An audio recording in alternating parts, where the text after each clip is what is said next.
صدای حسین سید سالار نیامد، صدای حسین سید سالار نیامد، علمدار نیامد، علمدار نیامد.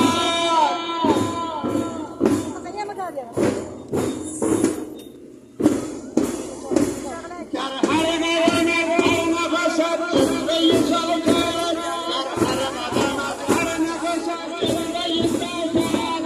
بسته تو برآورد دشمن صاحب کن، بسته تو برآورد دشمن صاحب کن. در حضرت لبهای تو لبهای برآورد، از علقمه تا دیده خونبار نیامد، علمدار نیامد، علمدار نیامد.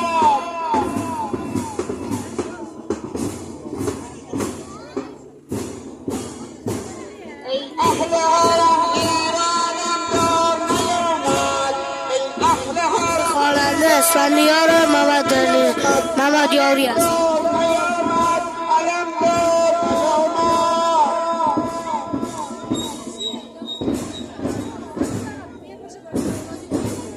خب عدل شما با سالار شما اینم پشگان حبیبی است.